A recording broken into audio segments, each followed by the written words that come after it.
Today in history, in 1918, U.S. President Woodrow Wilson signed the Standard Time Act, which established daylight savings time in the United States. The legislation also gave federal government oversight of the country's time zones. This has been fucking me up and the rest of the country ever since.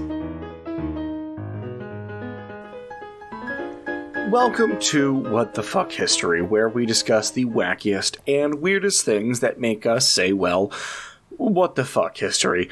I am your host, Zachary, and I don't have something witty to say tonight. I'm sorry, but I will be bringing up a badass sword later, and I do hope that makes up for it. My name is Megan, and because Woodrow Wilson signed that act into law, does that make him and the rest of the Congress Time Lords? No, I will and not I'm give Matt. that. Okay, thank you. Thank you for we cleared it We up. did clear it All up. right, Yeah. it was a question asked the and answer's no. answered. I don't think they had one heart, let alone two. Yeah.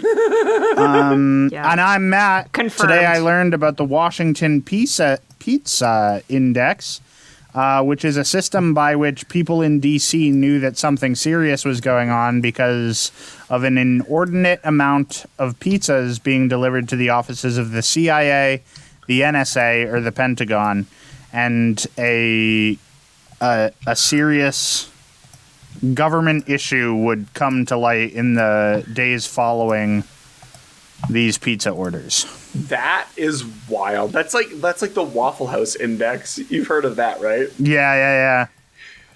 To see how bad a Wait, storm hit, you check how many Waffle Houses are still open. Yeah. So wait, because they were like, we know something's up because the politically CIA, charged. the NSA, or the Pentagon ordered a fuckload of pizzas yep. because there were enough people. And because they're not leaving. Yeah, because people were like there in meetings. All the time. Well, no, like before any like major political event. Yeah. Yeah. No, I understand now. I thought, for some reason, I thought it was like they were giving these agencies special things, but like disguised as pizza. Oh, see, no. The way you were starting to phrase it, I was like, oh, so Megan has this idea that it's like, we're not giving you a raise after that horrible world event. We're giving you a pizza party. No, I didn't think they were giving them a pizza party. The CIA gets a pizza party every time they successfully start a coup in another country. That's true. That's just a fact. But yeah. That's just a fact. We already knew that. I thought they were smuggling like Glocks. Yeah. Oh, like in the pizza boxes. The CIA. Yeah. And pizza boxes. Yeah, nope, not the case. It's just everyone knew that something was up because people were staying late and ordering pizza. None pizza, left beef, and a side of Glock. I fucking love none pizza, left beef. That's one of the best memes that's existed on the internet. It's so good. I just envisioned someone punching a hole through the pizza just to get to the Glock underneath it. Not even removing a slice, just like whole hand through pizza. Or maybe the pizza is in the shape of a Glock. And then there's a Glock under it. So I'm going to tell my story. Okay. Hey, hang on. Let me do the other part of my thing. Yeah. Let him introduce you. I was waiting for you to stop talking so that I could be like, all right, folks, our strikes have been set to 0 and our game of rock, paper, scissors has been played, but only in our minds. And our order for tonight is Megan, followed by me, followed by Zach, and Megan decided to jump the shark, but we're here now, and she's going I'm here. I am going right now. My story is called On a Strange Pale Horse. Oh. It's not clever. Isn't it? But isn't it though? I don't know. Is it? Did you like it? It could be. Couldn't it be clever? I'll let God decide. All right, fair enough. We killed God years ago. God died a long time ago. It's up to us to make the witty intro titles now. You're right. So this one's a little late because I planned on doing this around Christmas, but fuck it. Pagans don't believe in Christ. No, we don't. I think that we don't, I believe in licking grass and all right, Gawain. Let's not upset the pagan, shall we? I'm not upsetting them. That's how I would get earth energy. Hell yeah. No, I stand by that. Lick the dirt. Okay. I was waiting for Zach to be like, as a pagan, I'm a little offended. No, that's As a pagan, I fully say lick the dirt. Like, fucking go for it. He supports it. Go off, sis. Fucking go for it. If he was a Christian, he would be like, no, we don't lick the cross, Megan. God, we stick it up our butts. That's how we accurate. Truly. You should probably tell your story. Yeah, so I think we can all agree that Christmas has some weird traditions. Yeah. Like sticking crosses up their ass. Yeah, like sticking crosses up their ass. Like, I don't judge them. They judge others. That's what they're about. Do unto others. Mostly, I'm thinking about, like, the Gavla goat. You know, you remember our best friend? That's a weird Christmas tradition. Oh, yeah. Why? It's a wonderful Christmas tradition. We remember. Of arson. It's a wonderful Christmas tradition. The other Christmas tradition is wassailing. I think we remember wassailing, the precursor to what became known as caroling. Mm-hmm. Yeah. Good times. I mean, I wish we still did that, where we could demand food at the Lord's Manor. I mean, there's nothing stopping through us. Song. Yeah, but the police are stopping us from wrecking billionaires' houses, which came after the wassailing. Look, here's the thing. If you run fast enough and don't get caught, it's okay. That's true. We just all gotta, like, power through for, like, a Start marathon. Start going to the gym now, get real fast, and it's fine. Yeah, instead of, like, being like, oh, you gotta look good for yourself, it's like you gotta prepare for, like, the most wonderful time of the year, wrecking billionaires' houses. That's why we train. So tonight, we are going to talk about none of those things. Good. And we are going to turn towards the mythical land that is definitely part of England. And if you say otherwise, the ghost of Betty II comes down and shoots you with lasers. We're going to talk about Wales. Oh God! And don't let the Welsh we're going to talk about Wales. I won't. They don't have Wi-Fi there. On a side note, have you guys seen the interview where somebody called Cillian Murphy English and he went, "No, I'm Irish." Yeah, it's so good. And then he's like, "No." And then the guy tries to double down on the fact that he's English, and he's like, "No, I'm Irish." And I think that's the closest I've ever seen Cillian Murphy come to walking out of an interview. Yeah, I would have walked out. I'd walk out too. I laughed so. I'd have walked out. That's like someone calling me Canadian and me saying yes. I wish. I guess. No, that's the opposite. So. Hey, you've got a story to tell, huh? Yeah, so at some point, the Welsh decided it wasn't just enough to have words that had more letters in them than most Americans know. They also had to, add spice to wassailing. And that spice was in the form of a horse skull. So, yeah, you know where I'm going. Yeah. So I believe it is pronounced the Mary Lloyd. Mary Lwyd. Lwyd, yeah. The Mary Lwyd? The Mary Lwyd. It's wonderful. All right, we're going to go with that.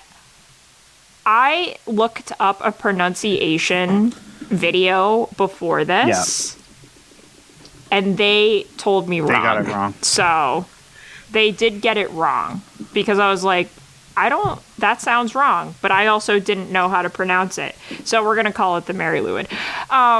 And it's a tradition that involves a horse skull mounted on top of a pole and carried by an individual hidden under a sackcloth, which gives the whole sort of, like, ghost horse vibe. Yeah.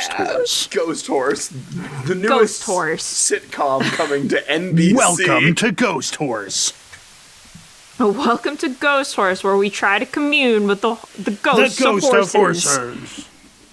the ghost of horses, it's less scary because the horses just, like, don't do anything as ghosts. They just do what they did They're just in life, there. which is stand there. Just eat oats and chill.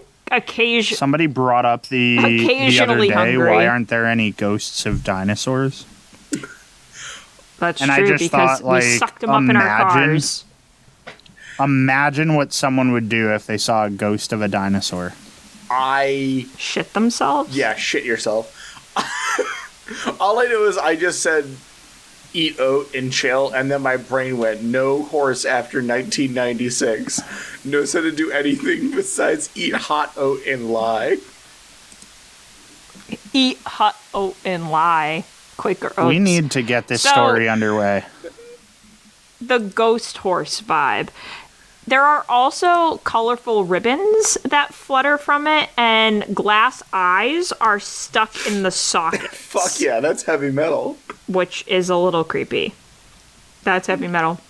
In some instances, the horse's skull is replaced with a replica made of wood or even paper, like some cool paper mache. And some people get creative where the horse's jaw is fixed with like a lever that allows it to open and shut so it can like clack around. The preparation of the activity was a communal event with a lot of people coming by and helping to decorate the creature. Then during the winter festivals, the people would parade it around town from dusk until late into night. And the parade usually consisted of 4 to 7 men who also had colored ribbons attached to their clothes. And the party would then approach a house and sing a song in which they requested that they be let in. And the people who lived there would then respond in song, because apparently everybody knew this song. And they would be like, no, I'm going to explain to you musically why you can't enter.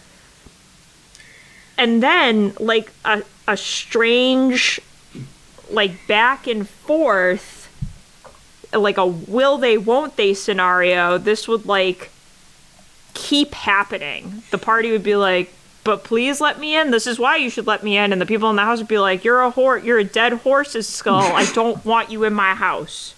See, the way I understood it... But eventually... is like... Yeah, go ahead. What if you had a horse that was dead rock up to your house, and the only way to prevent it from coming in and eating all your food was to have a rap battle? They are having a rap battle, like, though. What happens when it's a dead like horse... ye olde rap battle. Yeah, no, don't get me wrong, but, like, it's ye old 8 Mile, for sure. But, like... It's just like, it's a call and response That's exactly. All right, you can't come in, but I want to come in, but you can't come in. Okay, fine, I'll go to the next house and ask those guys, like... Oh, no. They don't leave. Like, eventually the household runs out of excuses. Like, all the time. It's a rap battle you're always going to lose. Okay. The house... You're destined to lose. Yeah, it's a rap battle you always lose. You're destined to lose and let the horse in your house. He rolls so high in persuasion that no one can resist the horse. So at that point, the household was contractually obligated by like maybe the Fae to let the horse enter and consume ale and food.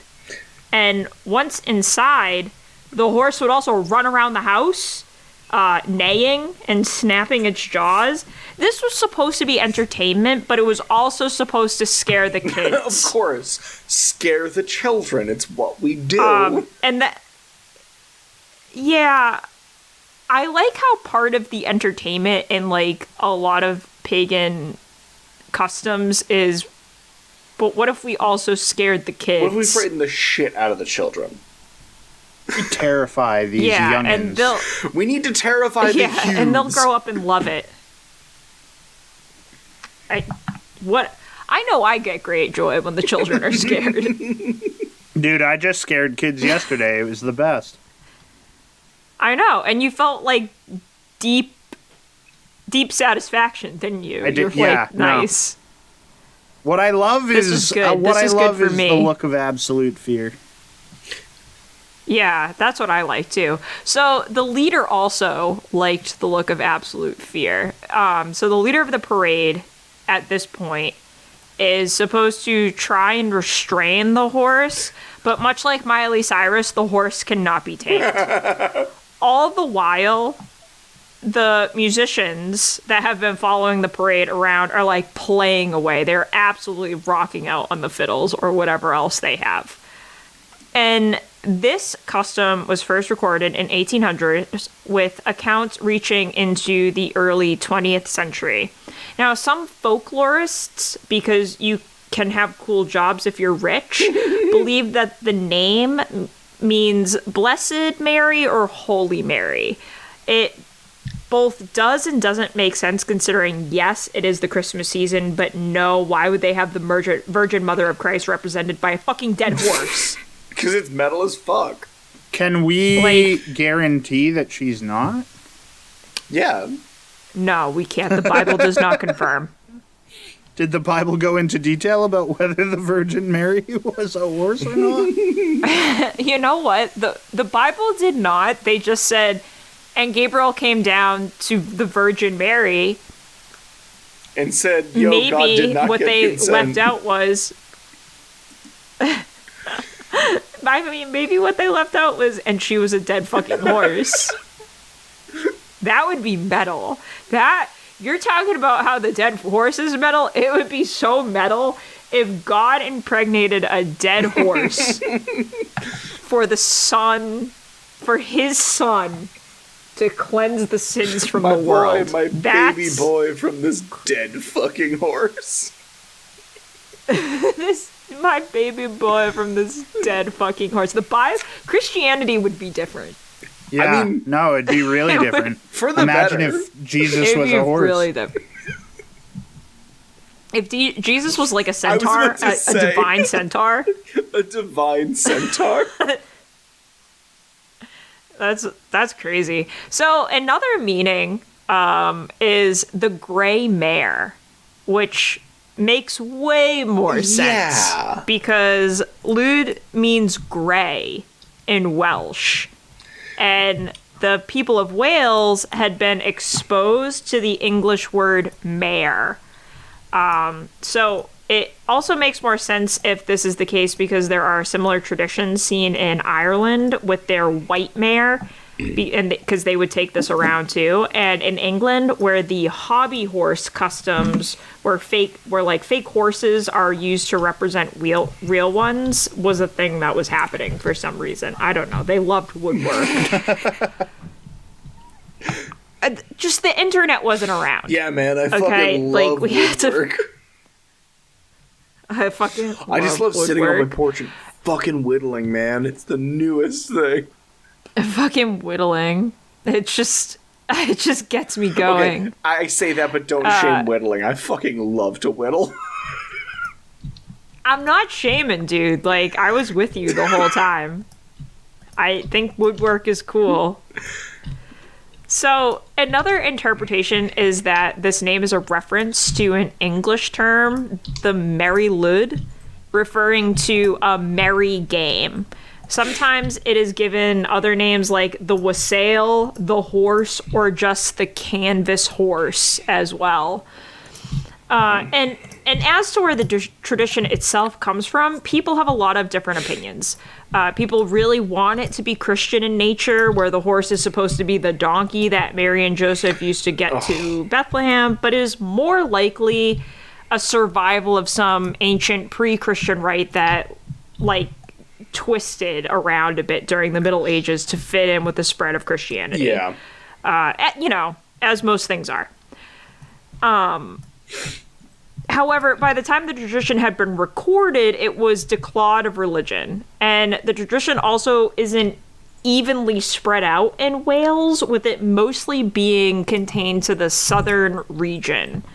And one of the reasons for its decline during the 1800s was due to the Welsh Methodist revival. Again, religion ruining everything. Yep. this also, like, the revival also saw the decline of other notable Welsh customs to the point where this guy named Edward Jones publishes a book about the destructive impact that Christian preachers were having on Wales because they were saying that folk customs were sinful.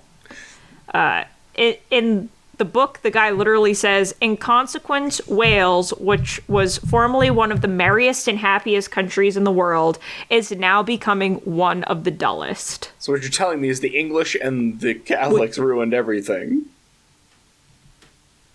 Yeah, as they that's so a sick often burn. do. As they so often do. Yeah, that's... Honestly, you can't even argue with him. No. Like, You could try. a horse skull, you can try, but like a horse skull on a stick is way more interesting than whatever I remember from church. Yeah. Oh, like, for sure. Like, Right. I think the idea of, like, I've never been a Christmas kind of guy. Like, I enjoy Halloween way more than I enjoy Christmas. I always have. And, like, my favorite part of Christmas is, like, the first snow and, like, spending my time with my family and that kind of stuff. It's never been, like... Look, I went to Catholic school for fucking Jesus. 7 years. My whole thing has never been about Jesus. Yeah, like, but the things that you like about Christmas and winter are things that have been taking place forever. Like, you gather because it's cold. You gather because there's nothing else to do and it's dark. You gather because there's a horse standing outside your house trying to get in. Yes. Yeah. So, just to finish up really quick, because I know that I've been taking a little bit, but I do think it's really interesting because Edward Jones also suggests that the decline of this tradition was due to changing social conditions in South Wales. Like, originally, this gave people a way to enter people's houses in a culture that didn't have a lot of public assemblies in the heart of winter. Yeah. So he's suggesting that, like, randomly, this kind of let people, like, it gave them an excuse to meet up. And in the 20th century, there was a revival of it as articles began to be published about the practice, and it got people interested to the point where in 2000, there was a town in Wales that organized the largest Mary Lloyd in the country. And not that there was much competition, but it was nice that there was a comeback of something that Christianity had tried to kill, and that just doesn't happen very often. I love that. Yeah, but so that was my story, and I will dive right in to what we're really here about, which is ad revenue. Yeah. Hi, guys. I think all the listeners can agree that they're here for the ad revenue as well. They're here for the ad revenue, because who isn't? So I'm here to talk about our lovely sponsors at Magic Mind. And we've said it before, but we all have very weird schedules. Mm-hmm. I know for me, I work at nights the first half of the week, and then I work very early mornings during the second half of the week. And while I do indulge in the caffeine beast, I can't really do that at the second half of the week when I'm dying at, 12:30 or like 2, because then I'm never going to get to sleep at night, and then I have to get up early again the next day. It just will throw off my sleep schedule way too much. But I did try Magic Mind, and it gave me that nice, gentle boost to get me through the rest of the day with all natural ingredients, which was nice too, because I feel like sometimes when you try, well, not sometimes, but always when you try energy drinks, they're chemically, and that's gross, and it leaves you like neon glowing liquid. Yeah, like, and I've never been a big energy drink fan because, like, I know that they're gross, and like you feel gross after you drink them. So this was a nice, all-natural alternative to gently get you through the rest of the day, gently push you until you have to go to sleep or like you want to go to sleep. And you can do that because you're not hyped up on coffee or something a little bit more powerful. I know that Zach and Matt have also tried it, and they said the same thing, where it gave you that nice push towards the end of the day without over jitterizing you. So yeah, Zach, what are the codes that we still have? Yeah, so we have, if you go to magicmind.com/whistory and use our offer code WHistory20, you will get 20% off your order of Magic Mind. But yeah, so those are the codes. Those are the codes. There we go. All right. Are we going to dive into... Yes, we are. Yeah. Dive into our next story? Yeah, I'm diving. Are you guys ready? All right. Yes. Hell diving. Hell diving into the next story. So tonight I'm talking about a gentleman by the name of John Donahue, but his friends call him Chicky. That's not a nickname for any of the names that you said previously, but go on. I wanted to look up like how he actually, you know what? We have time. We get to make the rules because time is a social construct. It is. Where does the nickname Chicky come from?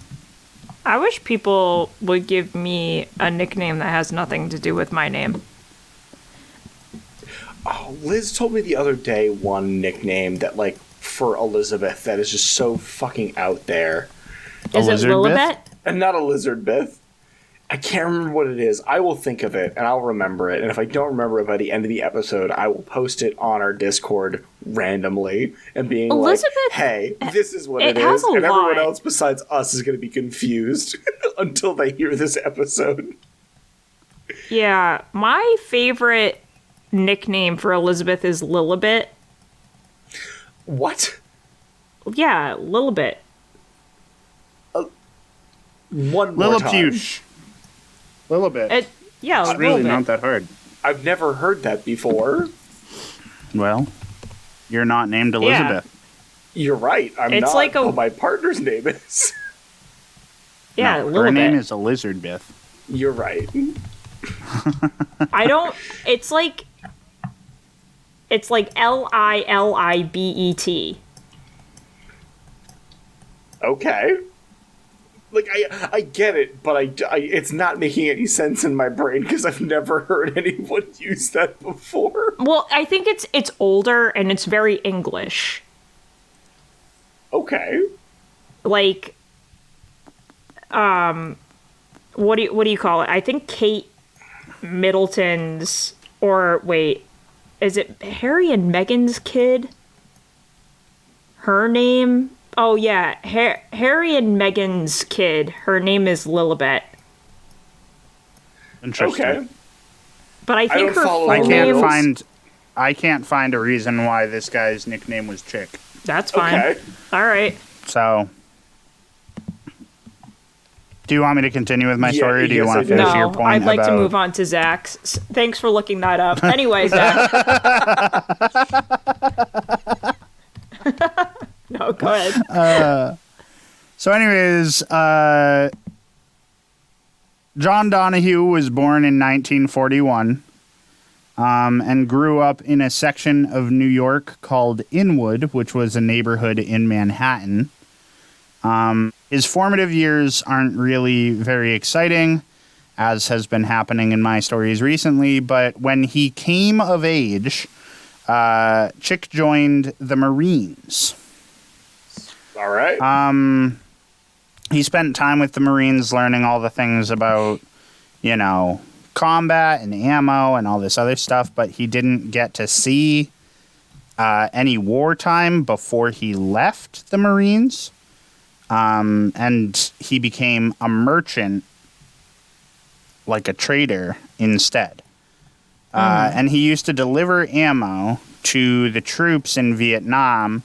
He had a special license that proved that he knew how to handle the ammo so that he could drive it over there, but he was not actively in combat at the time. Got it.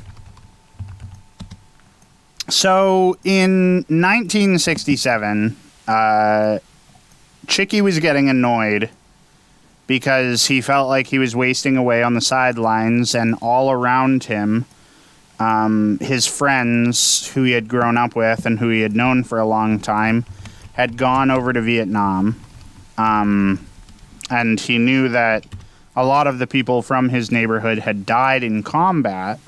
And so while he was at the bar one night, he started to get pissed off when there was TV coverage of protesters who were calling our troops in Vietnam murderers and baby killers, people who were holding up the flag of the Viet Cong and everything like that. He was like, this is a little fucked. I'm a little angry about this.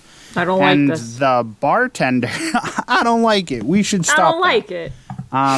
The bartender said someone should go over to Vietnam and give our soldiers some American beer. And Chicky was like, I can do that. I'm a guy. I can bring beer. I'm a guy. I have contacts in Vietnam. I can bring them beer. So Chick Donahue left on a boat bound for Vietnam with a list of 6 people to deliver beer to, and he had plenty of beer to do it. Unfortunately, it did take the ship 2 months to get there, and in that time, he drank all the beer that he brought. Classic. It's fine. What an American thing to do. It's an American thing to do. But upon making it to dry land, he resupplied and set out on his way. So what's interesting about this story is that John was dressed in a plaid shirt and a nice pair of corduroy pants. And a lot of the soldiers, just upon seeing him, thought that he was in intelligence. So, like, whether he was working for the CIA or whether he was a higher ranking officer because he wasn't dressed in, like, whatever. Yeah. They sort of just assumed that he was supposed to be there because nobody would be stupid enough to just be walking around like he was. Hell yeah. And they made a movie based on this story. It's called The Greatest Beer Run Ever. And I've got a clip that I'll send to you guys. Huh? The greatest beer run ever. The greatest beer run ever. Zac Efron's in it. It's fucking hilarious. Zac Efron is in it. There's a clip from that, but it's basically like he knew enough from his time in the Marines so that, like, if anyone started to poke too hard, he could divert them and be like, I'm with the CIA. So the clip that I've seen that's of him, like, fooling someone is someone says, and you're not military? And he's like, not as far as you're concerned. And they're just like, they're like, oh, fuck, it's one of those. So, but he sets out in Vietnam to find this list of 6 soldiers who are his friends from back home. And what ends up working in his favor is that he has a bunch of ice cold beer with him. And so, aside from the fact that a lot of people think that he's in military intelligence, they also get some beer out of it. That's a good bargain. The first target on his list is a friend of his named Rick Duggan.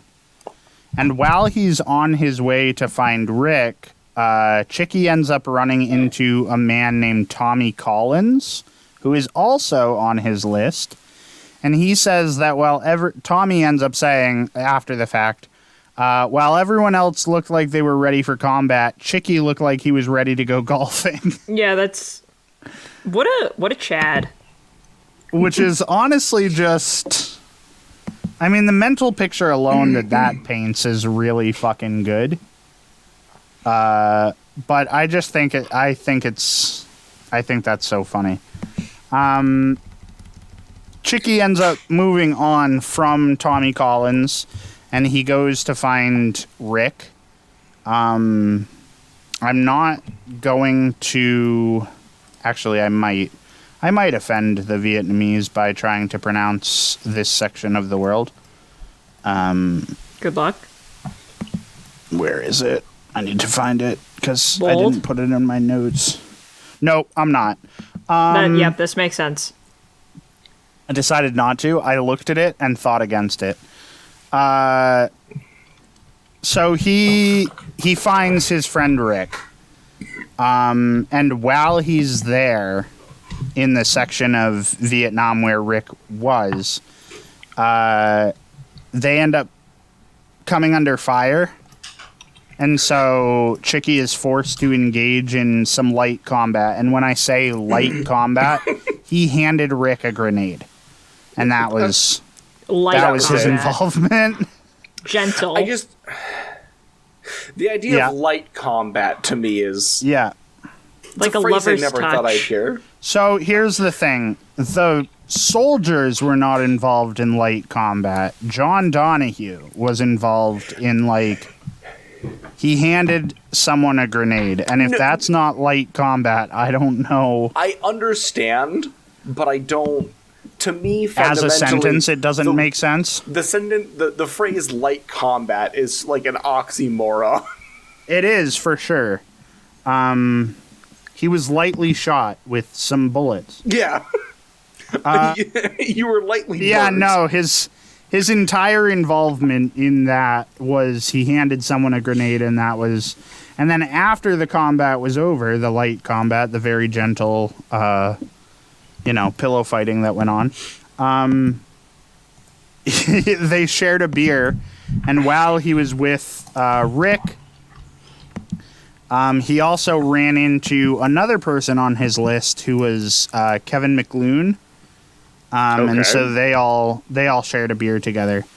And then from Rick's position, and I don't know where they are in Vietnam relationally to each other because I didn't look up a map because the day got busy and I'm not that invested. He had to go from this region of Vietnam to Saigon to try and find the other people on his list. Unfortunately for John Chicky Donahue, when he got to Saigon, he had found out that one of his friends passed away while he was undergoing this trip to bring beer. And another person that was on his list had rotated home with malaria. Okay. So he was like, okay, shit, more beer for me. But in Saigon, he ends up finding the last friend on the list that's still in Vietnam, Bobby Pappas. Bobby Pappas? It's Bobby just That's not a great New York name. I don't know what is. It's old Bobby Pappas over here. You ever heard of that son of a bitch? Hey, Bobby fucking Pappas over here. Bobby fucking Pappas. Here he is. The man, the myth. Bobby Pappas. His cousin is Jimmy Two Shoes. His dad works for Tony the Fish. Tony the Fish. Tony the Fish. So anyways, he does share a beer with Bobby Pappas, and unfortunately for Chicky, he missed his ride home because of the Tet Offensive. Okay. And again, I didn't do much research into the Tet Offensive, so I'm not going to give you a lot of information on what it is because figure it out. Fuck if I know. I mean, I could have. But like I said, the day got busy and I didn't really have... My notes were half done when I got home and I was like, oh shit, I got to do those. So a lot of the research that I would have put in didn't make it in. But if you want to know more, you can read his book. So unfortunately, he missed his first ride home, but he was able to, thanks to his, license and his knowledge of ships, he was able to hitch a ride home as an oiler on a merchant ship. Oh, nice. And the good news about this story is that all of the 4 friends that he left in Vietnam made it home safe. And ever since then, they get together and have drinks every week. That's I don't nice. know how many of them are still alive for the recording of this episode, but when he had written his book, obviously, all of them were still alive. The other thing to note is that he came back from Vietnam a changed man. His opinion on the war changed. Oh. So he had left initially to be like, we need to support our troops. We need to get these boys some beer. And when he came home, he agreed with the protesters. Not to the extent that he felt our military was child murdering and anything like he wasn't joining in on the protests, but he definitely felt like our military or our government had lied to the American people about the reasons that we got into the war and how badly we were doing in the war, because again, Vietnam is one of the wars we lost. Mm-hmm. Yeah. Maybe the only war we lost, according to the American textbooks. No. How much are we going to trust those? Not much. But yeah, so he came back and he had a different outlook on the war, which I thought was really cool. That makes me happy. Again, he wasn't like a disrespectful asshole about the change, but yeah, he was sort of just like, oh yeah, no, that sucked. Yeah, I mean, I think when you first initially stated that he was kind of rah-rah, fuck this shit, we can do no wrong kind of attitude, I was like, ugh, this guy. I kind of knew the story from, the greatest beer run ever. And I was like, oh man, I didn't, know that, I kind of didn't know that, what I assumed was a shitty attitude, but the fact that he, kind of has a change of heart after is, okay, I can get behind that. Yeah, I also think I had seen clips of the greatest beer run ever, and I was like, oh, this is just a funny war movie. And then I saw something. I feel like the other day I was scrolling through something, and it's like, has anyone heard that story about the guy that made a beer run to Vietnam? I was like, oh, I thought that was just a fucking... I thought that was a joke. I thought that was a bit. So, nope. I mean, it's not a massive story, but I think it was long enough for me to, tell it like it also is. Quintessentially hits the what the fuck part of what the fuck history. What the fuck? Yeah. The idea of going into a foreign country... Yeah. That you're currently embroiled in a war with, and going, I'm just here to be the beer guy. I'm just here to deliver beers to my friends. To my friends. They just want the beer. That's a what the fuck moment, That is a what the fuck moment. I want to see if I can find the clip that I was mentioning alluding to you guys. I'm gonna post it in our Discord. Yeah. Absolutely. In the general notes section. Well, if you find it, I will keep an eye out. I found it. There it is. Oh, cool. Okay. You don't have to watch it right now, but... Yeah. I'll watch it after we're done recording. I'm going to post it in our Discord with no context either. Do it. Nice. But if you are all set, Matt, I would love to move on to my story. I'm certainly all set, sir, and I would love it if you did. Excellent. So this evening, I shall be discussing a thing rather than a person. Because... We love that journey for you. Love that journey for me. Sometimes I have to break Does the thing turn into a gentleman crimesman? No, it does not at all. I can promise you. Yeah, I didn't know if this was like a Transformers situation. Robots in disguise? Yeah. Autobots, roll out. Autobots. No, it's not. I sometimes need to, like, actually talk about things. Sometimes a guy just needs to talk about a sword, and tonight I'm going to talk about a sword. Sometimes guys talk about swords. Yes. And ladies, and non-binary people, swords are just dope, alright? Everyone can enjoy them. Yeah. Everyone can enjoy swords. You heard it here, and I stand by that statement. But the sword in question this evening is the Goujian blade, or the Sword of Goujian, as it is. It's one of the wildest, if not the wildest, fucking piece of living history we have today. The story of the Goujian sword, in modern context, begins in 1965, when an archaeological survey was performed along the Jiang River Reservoir in Hubei, China. A series of tombs were discovered along the reservoir, and soon after, they started a dig in October. And now you think archaeological dig, time to get a bunch of shovels and brushes, because my only basis for archaeology is the Indiana Jones movies, personally. And that's incorrect, because in this case, the proximity to the Jiang River means most of the tombs were pretty much buried underwater rather than under dirt. I'm not familiar with the geography of China all that well. Megan, you might be able to back me up here, but I do know that if you're near a river, you're more likely to be flooded than buried. Yeah. Well, especially with the rivers in China, it's sort of like the Nile, where they relied heavily on the yearly floods. That makes sense. To fertilize stuff. Like, they knew when floods were coming. I think the tombs were built and then the floods happened, and then the floods just exponentially got so large that they kind of flooded the tombs. Yeah, that makes sense.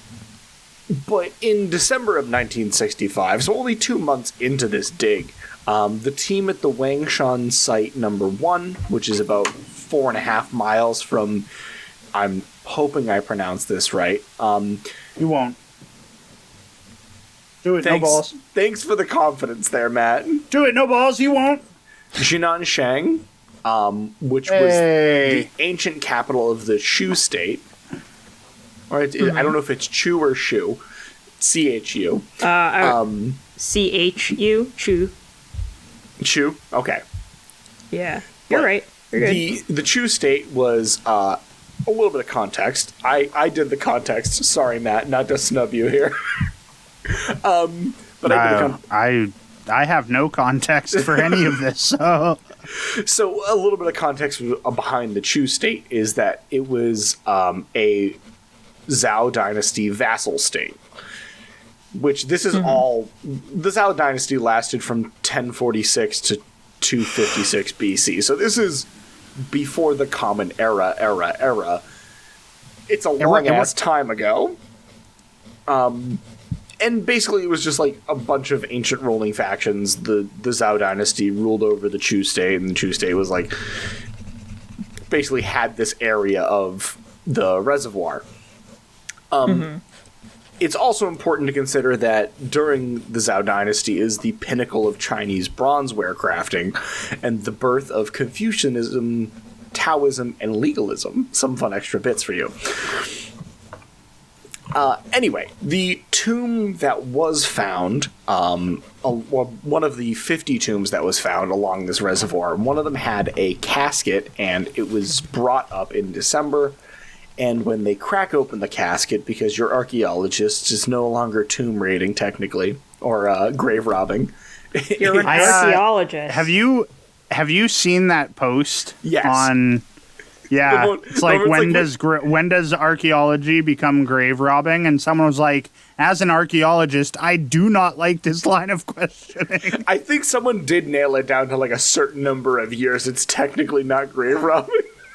Right. It was like some technicality. But yeah, so they bring up this casket and they crack it open.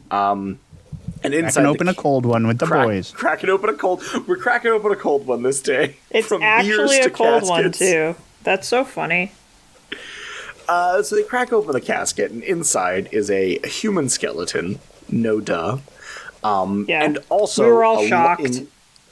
What? We were all shocked. It was a human skeleton. It was a human skeleton inside the grave. What are the odds? What are the odds? In the hands of said skeleton is a sword sitting safely in its scabbard. And the scabbard is made out of wood with a black lacquer finish, and despite being stuck in underground water for 2,000 years, the scabbard and the hilt of the sword look in pretty decent shape. So they take the sword from the dead guy, because, again, it's no longer grave robbing, and they attempt to It's his sword. Let him have it. Let him have it. He died with that. He was number one. But after they take it, they attempt to unsheath this blade. Do you want to take a guess how this goes? They die. I'm scared. No, they don't die. I was expecting like a curse of the mummy. No, there's not a curse of the mummy. Not like a curse of the mummy, but like a curse of the ancient dead samurai who just like... Samurai or Japanese? Sorry, I added... I know. You get what I'm going for here. Well, I mean... Curse of the ancient swordsman that just kills them because they dared to try unsheathing his blade. I was trying to add magic to the podcast, Zach. Yes, and... Yes, and... Yes, Sorry. and... So let him improv, dude. Let him cook. Let him cook. They unsheath this blade, and they look at it, and they're like, holy fuck. This looks like it was forged yesterday. There is no rust. Oh, it's gorgeous. It is completely untarnished. And they're amazed by the look of it. And one of the surveyors takes the blade to look at it, and he's like, all right, we gotta go get this tested for metals and sharpness. And as he touches this blade and grabs it, thinking it's an old ancient blade, it slices his finger, possibly more than one. I couldn't remember if it was more than one. But it cuts his finger open because it is razor sharp. Wow. Stop touching it. This is the sword of Gujian. Stop touching it. Stop touching it. They stop touching it, and they're like, okay, let's immediately get this to the lab, because this was made in, 750 BC, and it looks like it was made yesterday. And on the sword of Gujian, one of the flat sides of the blade, there are 8 characters written in bird-wormed seal script. I'm not making that up. Old languages were really literal, and in their naming convention, it looks like birds and worms. Hell yeah. Yeah. Oh yeah. But the text in Birdworm seal script reads, King of Yue made this sword for his personal use. And before the Chu took over that area, it was ruled by the Yue, which had 9 kings, one of which was Gujian. And now, the fact that it survived this long is wild. The fact that they dug it up is wild. The fact that it is as sharp as it is wild. And the reasoning behind that is the chemical composition of the sword. Because they took the sword, they've tested the sword time and time again, because they're still fascinated by it to this day. And we have really good technology for figuring out metallic compositions now. And the chemical composition of the sword is nuts. It's mostly made out of copper, which copper doesn't rust. Bronze is copper and iron fused together in order to have the unrusting and flexibility of copper with the strength of iron. But it's mostly copper with a little bit of iron in there and tin on the edges of the blade, which in and of itself is a feat, because 2 metals held together in specific patterns when it's several thousands of years before you can just bust out an arc welder is fucking phenomenal.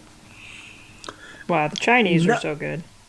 The Chinese were so good. This also, kind of going back, yeah, the Chinese were so good, but also this happened in an era before Japan completely closed itself off, which is really interesting because you see a lot of similar sword-making techniques in Japan at the time, so there is, like, a possibility that Japan and China were, like, trading information at the time, and the Gujian sword is very similar to Japanese sword-making techniques.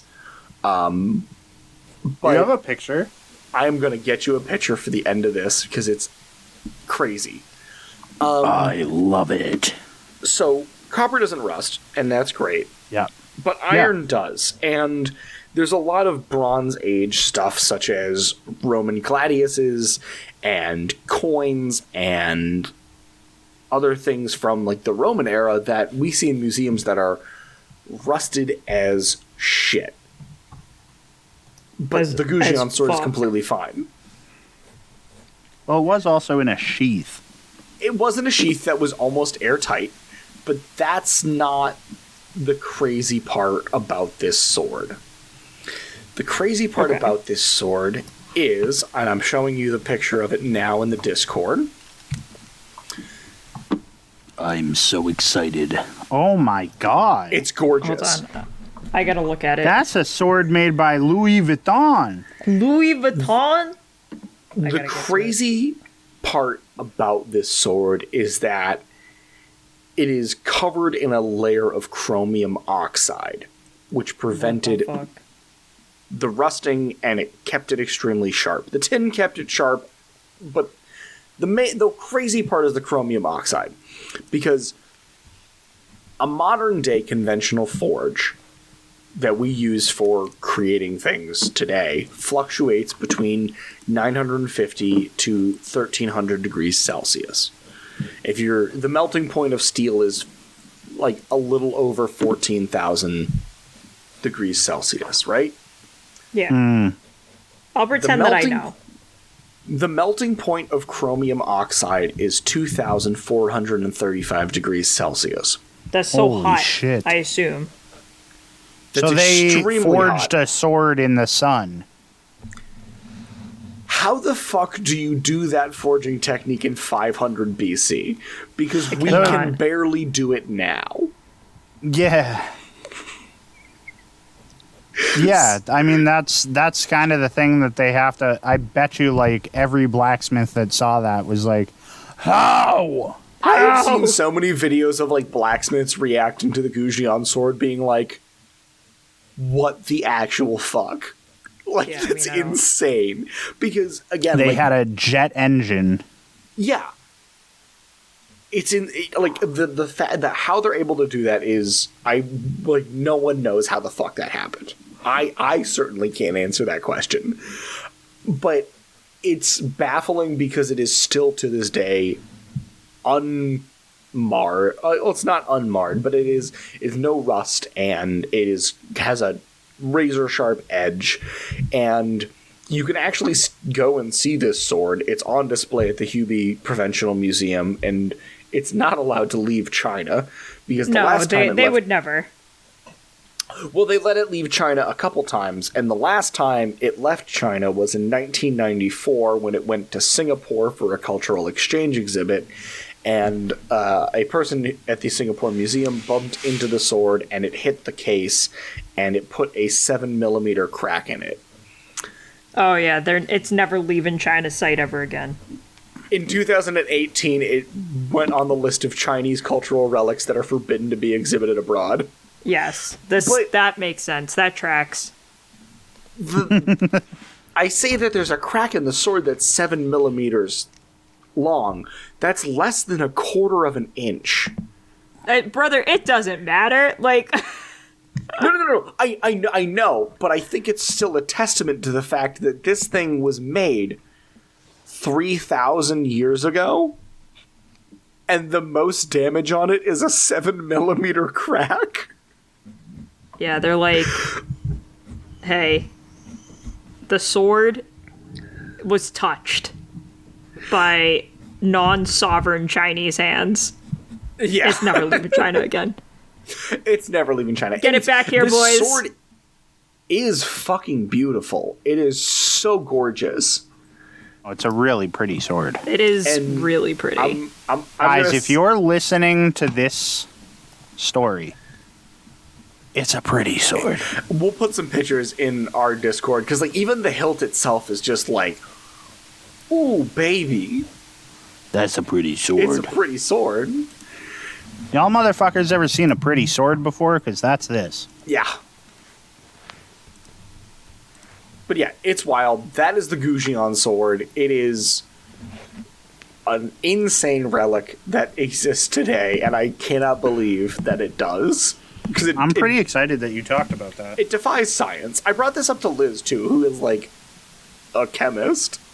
I've seen pictures of this blade before, so it's cool, like I've just seen the picture of the sword, and I was like, damn, that's if, The Louis Vuitton sword. If Gucci made a sword. If Gucci made a sword, that would be the sword they made. If Louis Vuitton took up sword making, that would be what he did. It.